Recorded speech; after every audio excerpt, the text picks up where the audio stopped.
with interest rates below inflation, which creates an incentive to borrow, which creates more inflation. And unfortunately, my projection will be inflation continuing to move higher and higher until it breaks.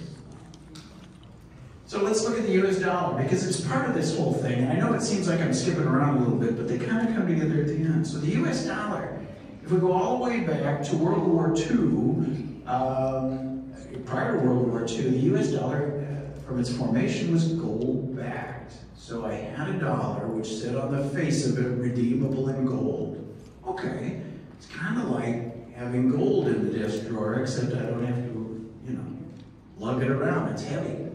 So now I've got a gold dollar. Well, then World War II comes along, and all of continental Europe, including England, is in shambles. And so 44 countries got together at what's called the Bretton Woods Accord. And this was in the South United States, and they said, okay, guys, this is the way we're going to do it. And these 44 countries said, we're going to peg our currency to the US dollar. And the US dollar is gold-backed, so indirectly we're going to peg our currencies to the US dollar. And that was all fine for a little while. But then in 1972, Richard Nixon temporarily restricted or removed the gold standard. Why did he do that? Because we couldn't keep up with buying gold. The price was going up faster than we could find it, mine it, dig it, pan it, I don't know where we got it. We couldn't get enough to back our dollars, and so in '72, Nixon temporarily restricted it, and temporary is still in place. If we look at, I talked about the Federal Reserve expanding its balance sheet and putting all these dollars out there. Some of that effect is muted because over half of those dollars are at some other place on the globe. So when you think about it, the Central Bank of Dubai will have US dollars in its reserves. So some of that flooding of the monopoly board went under the table, so to speak, and didn't flood it as bad because it wasn't in the game. Well, so what do you do when you don't have a gold back or a precious commodity back currency? You have what's called fiat currency. And it's just like that little car. It's cheap. Nobody wants it. I hope there are no fiat drivers here. So fiat currency just refers to a currency, and why is it worth $1? Because we said it's worth $1. That's why, not because it's backed by anything. And the problem with the fiat currency is we change our mind to what it's worth and how much of it is out there. And every time a fiat currency, by the way, the first version of fiat currency was Chinese 1,000 years ago. And it died a miserable death. So anyway, what do we do with that? But at any rate, fiat currency is what we've got today. So, about 2 years ago, the Russians were in bad economic conditions, and they said, you know what? We think the Ukraine is really ours. We're going to go liberate those people from all of their natural resources. And so Russia militarily moved into Ukraine. And the United States said, you shouldn't do that. We don't like that. As a net result, we're not going to allow you to trade in US dollars. So prior to that, you trade through what's called the SWIFT system, the Federal Reserve International Currency, or International Trade. And so if you sold, I don't know, X number of billions of barrels of oil, you'd settle in a SWIFT transaction. So the US says, you guys are bad, we're not going to allow you to play, so you can't settle in the SWIFT system.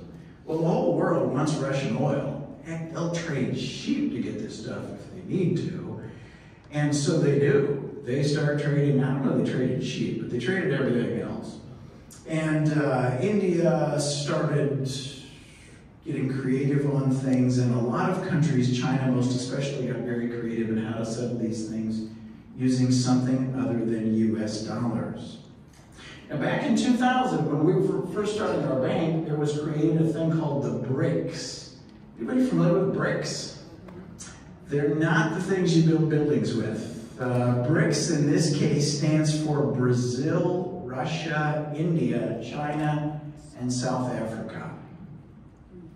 On the western side, think of it like NATO. So on the western side, there was the G7. And so this is a meeting of Western economies. So in 2000, these countries got together and said, yeah, we're cool too. We'll create the BRICS. And they did. Now, in addition to that, recently, Saudi Arabia says, we'd kind of like to join the club, guys. We want to be part of BRICS. So does Algeria, not a big economy. Argentina, well, there's a bigger economy. Mexico and Nigeria. So we've got more countries wanting to join the BRICS consortium. And equally importantly, recently the BRICS consortium came out and said they were going to offer a gold-denominated currency. It's a big deal. Remember that fiat currency and the problems with it? They're now offering a gold-denominated currency. That's a big deal. That's when countries start to look to adopt a currency like this in lieu of the US dollar.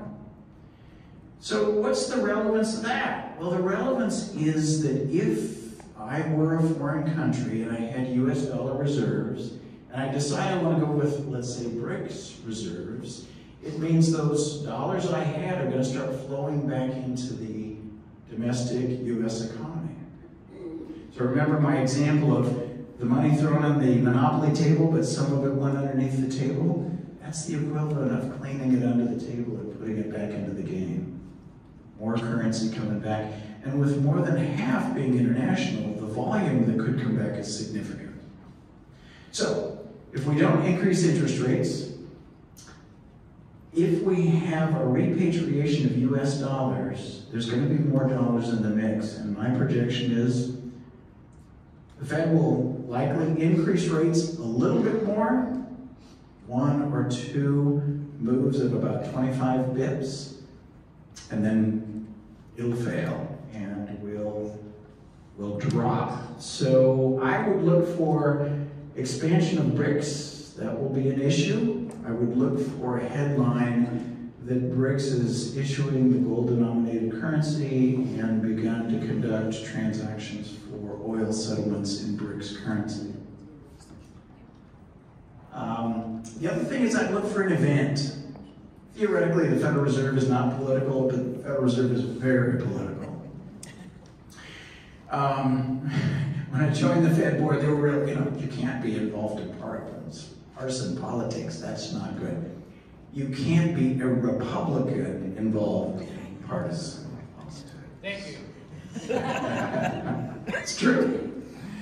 Anyhow, Janet is very partisan and very red team. So at any rate, look for an event. And I don't know what that event is going to be.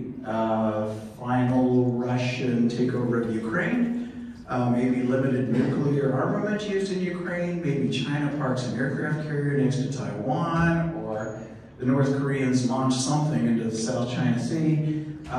There will be an event, and that event will be used as a basis to drop interest rates because we can't keep them that high. And at that point, look for hyperinflation. By the way, have we seen this before? Yeah, we've seen it many times before. If you look at the Weimar Republic prior to World War II, at one point, the Weimar Republic had a 3,000% inflation rate. And this is a civilized group of people. These aren't barbaric. This is an advanced society. So it's happened before. I think once the event occurs, the Fed will drop rates. They'll go back to quantitative easing. We'll have easy money policies and rapidly rising inflation rates. And hyperinflation likely to occur. De-dollarization will accelerate that. So, all right, now that I've cheered everybody up, but it's Friday. What's that? Can you go back that one screen? Maybe. Please. Maybe. Which screen? Oh, this. There we go. Huh? Thank you. Ah, okay. So I'll go out on a limb. Many times you'll see an economic presentation and the guy up here says, well, it could go this way and it could go that way and we're not so sure. That's kind of a chicken way to do it, you know, but you looking for is somebody to say, this is what we see happening. So, my best guess is going to be hyperinflation going forward, 10% or more. And so what do we do with that? What do we do as business people, as investors, as what have you? And my advice would be to invest in what's called means of production. So means of production are farms. Okay, makes sense. It makes food. Factories, real estate, producers of basic products. And again, if I talk about the Weimar Republic in Germany, those were the industries that had strength because everybody needs it. Like it or not, most of us eat, I don't know, 3 or 8 times a day. Something. And that needs to be provided. So look for food and food infrastructure. So suppliers of food. Warren Buffett, one of his best investments over the years has been Coca-Cola. Is Coca-Cola essential? Not really. You can drink water, but we humans keep drinking it, and he keeps making money on it. So invest in means of production. Now, when I say real estate on there, I realize I'm talking to a room full of real estate professionals.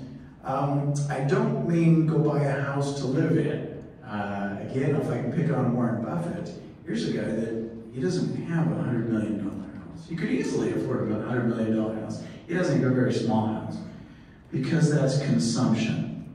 If we're talking about real estate, we assume it's got some kind of cash flow associated with it and it will continue to increase. Be careful of dollar-denominated income. So think about an annuity, for example. An annuity is a contract I buy it for $100 and it's going to give me $10 a year for X number of years of the rest of my life, however it's written. The problem with that is dollar-denominated contracts decrease in value. So back when Social Security was first introduced, I think the monthly benefit was $56 or something. You know, if you had that in writing, you just about couldn't go to Wendy's. So be careful of dollar-denominated income streams, but with that same idea, prefer dollar-denominated expenses, right?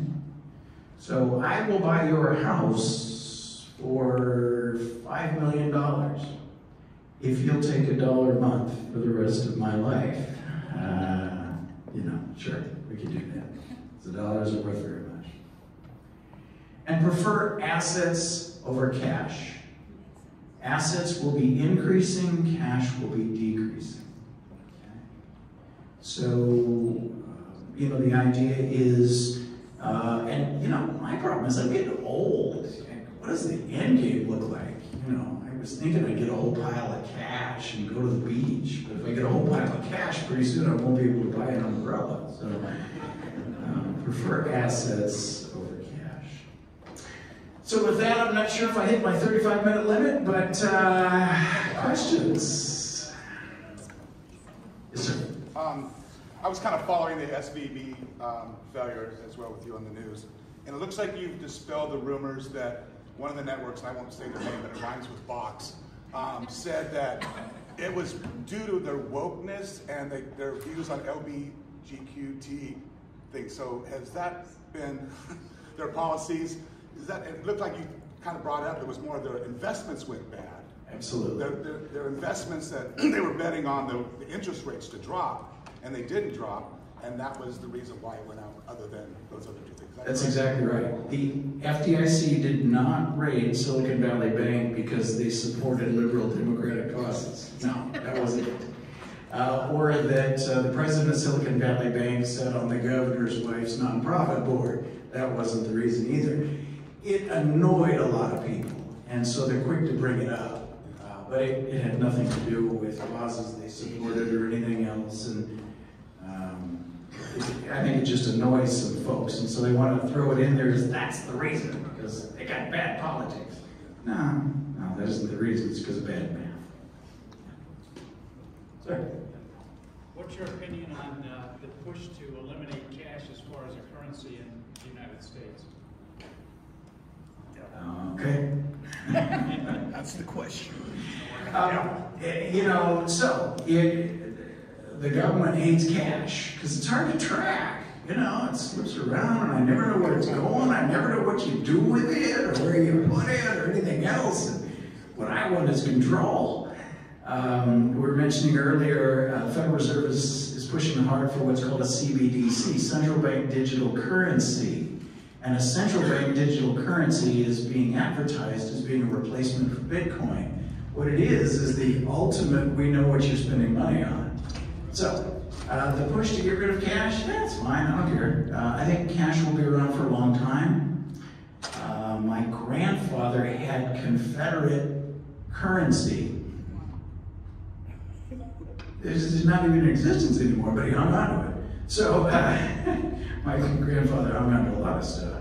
But at any rate, so I guess a quick response to a push to eliminate cash is, I don't see it being able to be done from an organized government effort, but the value of that cash will continue to decrease.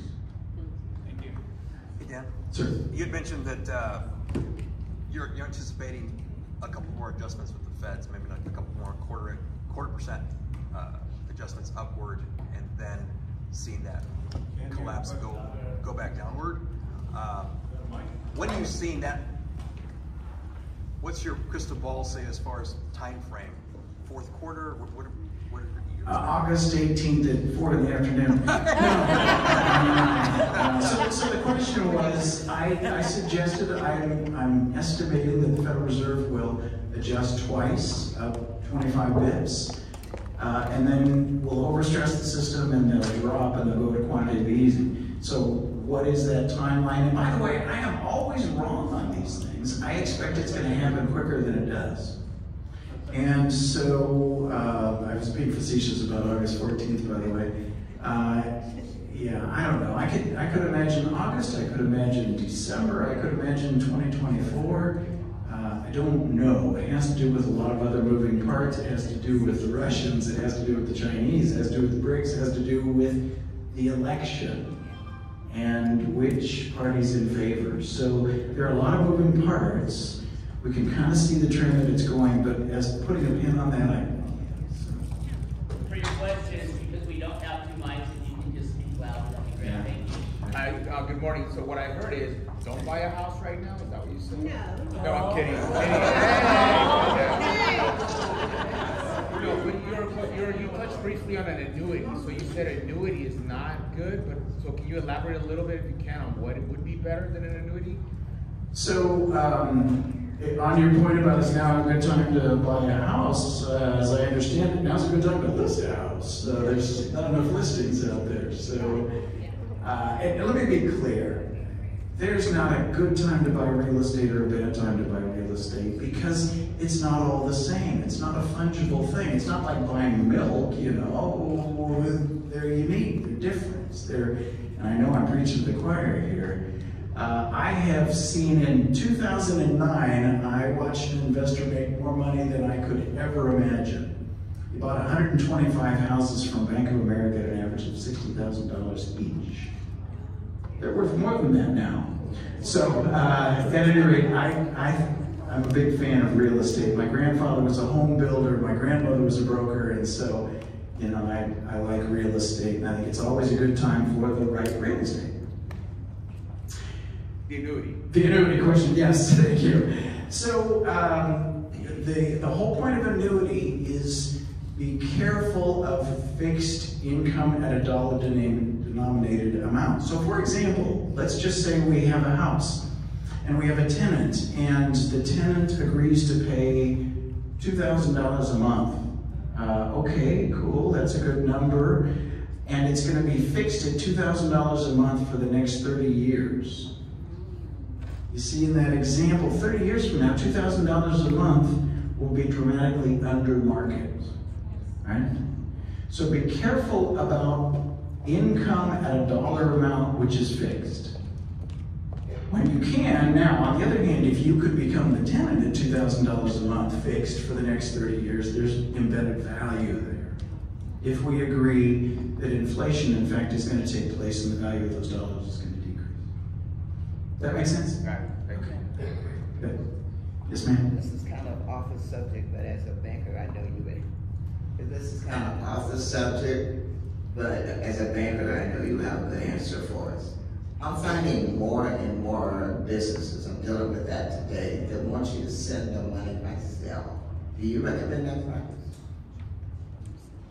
Yeah, Zelle. The government hates Zelle too, by the way. So the idea is there are some industries. The nail industry has embraced Zelle. If you were to go get your nails done, it's quite likely the person that does it says, "I'd like you to pay me through Zelle." All right, you do that, and off she goes. The reason was for a long time this wasn't tracked. It was kind of like a cash transaction, but I didn't have to ask you for cash.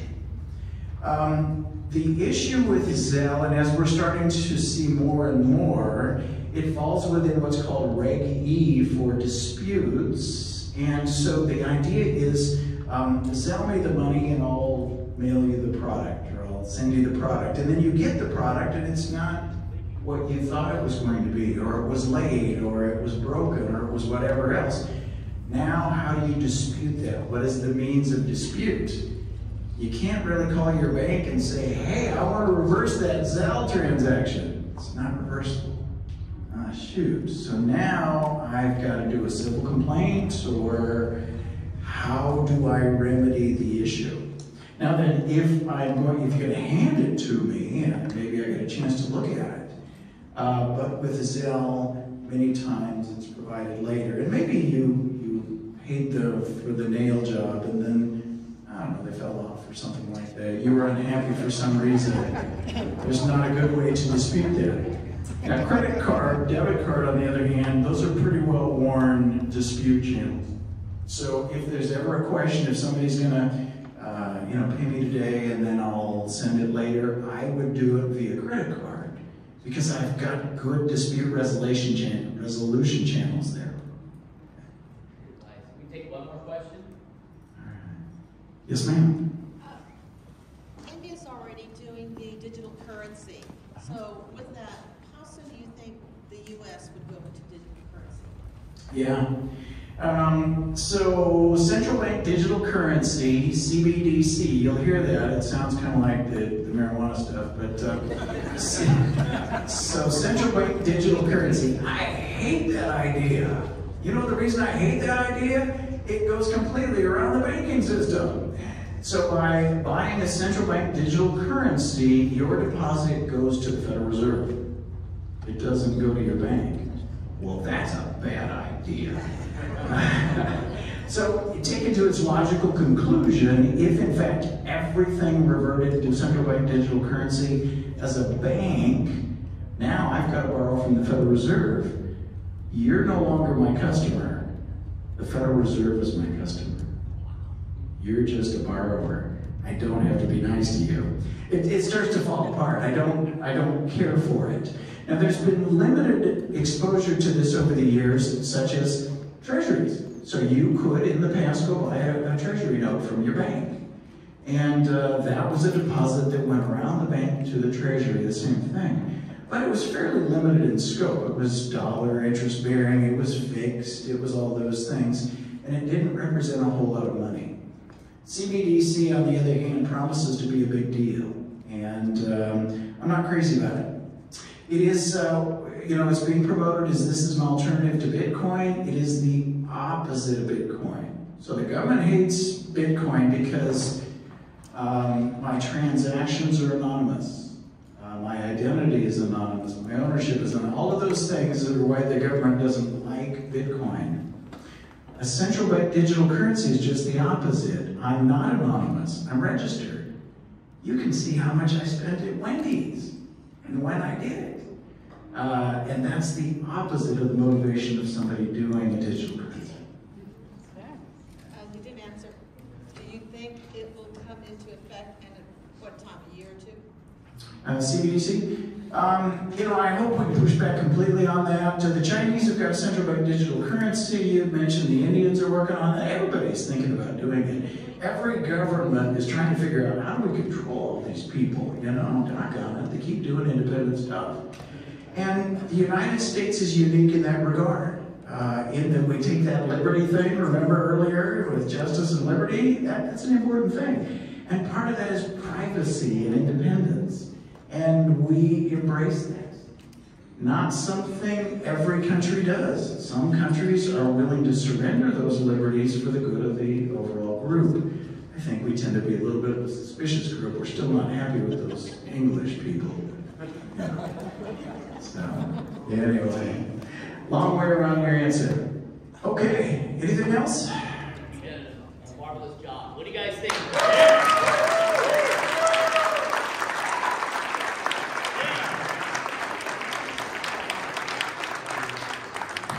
Here to you for our Chino Commercial Bank President and CEO, Mr. Dan Bowman. All right, our upcoming guest speakers next week, we have the mayor of Fontana coming out to give us an entire update on everything that's happening in the city of Fontana. She is a phenomenal speaker. Don't miss that. We'll be back here next week at 8:30 a.m. We do have 3 listings we'd like to share with you. Realtors, this is your opportunity. You've got buyers, we've got listings, and we make relationships and connections here at the West End Real Estate Professionals. And I'd like to have Tina come up to talk about Sabrina's listing, and we'll pass the mic over to you. We've got 3 phenomenal listings on, and then she'll also tell you about the caravan while she's up here. Thank you, Kevin. This listing is something that everybody's going to want to see. It's just south of 19th Street between San Antonio and Mountain. It is listed at $975. I do not want to forget to share that. It's a great house. Almost everything's been redone, really nice. The coolest part about it, it has a lower level that you can enter separately. So you can walk into the main house, and you walk in, you've got your kitchen, you have your living area, you go upstairs, you've got 3 bedrooms and a bath, a master bath and a full bath. Well, then you walk either down the stairs from the living area, or you can actually go in through your separate entrance from an additional front door. And that has a full kitchen, living area, bedroom, really nice entryway and bath. So you could possibly door that off. There is a doorway, you could door it off, you could rent that part, or you could just use the whole entire house as a living space.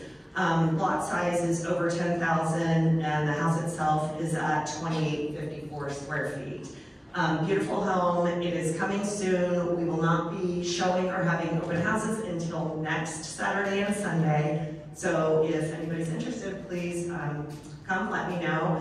And since I am here, I also want to share about our caravan. It's going to be on May 12th from 10 to 1 o'clock. We are having a meeting for anybody who would like to join our committee for the caravan, because we need everybody's help. I think we're kind of back to listings going pretty quickly, but still, let's keep that caravan going. It's how we, interact with each other. And you know what? If you come to my caravan or I come to yours and we get to know each other, it's really nice to be able to, do business with somebody that you actually know.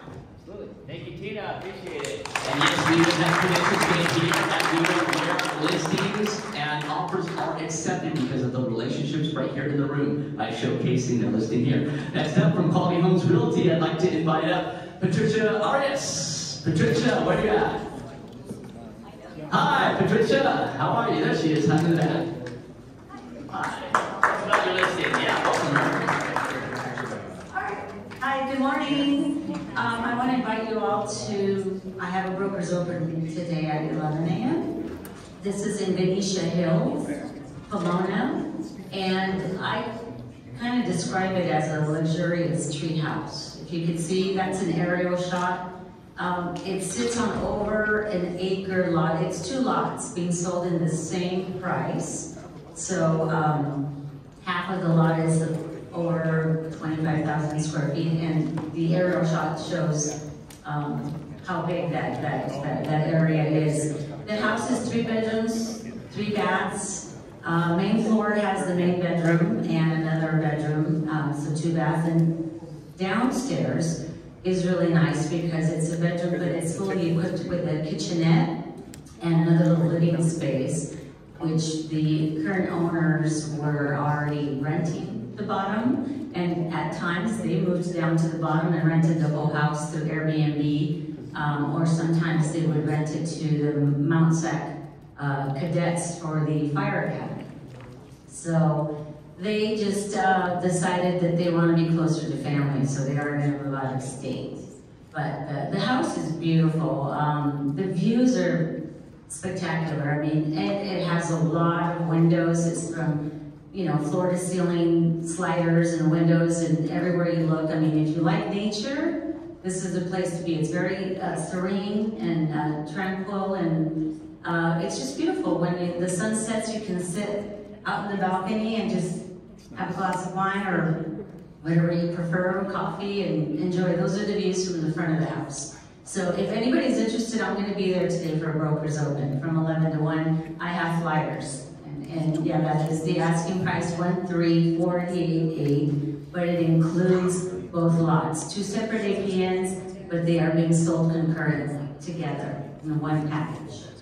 Excellent. Heidi, mic's close to you. Do you want to update us on your listing in Irvine? I mean, Beaumont, Irvine Park North? She wasn't expecting this, but she showcased it last week, and I thought I'm going to leave it up and see if she wants to give us an update. Sure. This is a 55-plus community. I have 3 pages of upgrades on the property that have been done, so it's absolutely been upgraded, starting from the outside in. They,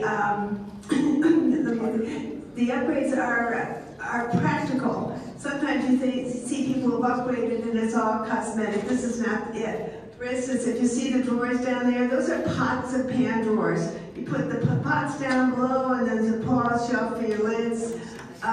You've got the butler pantry with the wine, a red wine rack and a white wine refrigerator.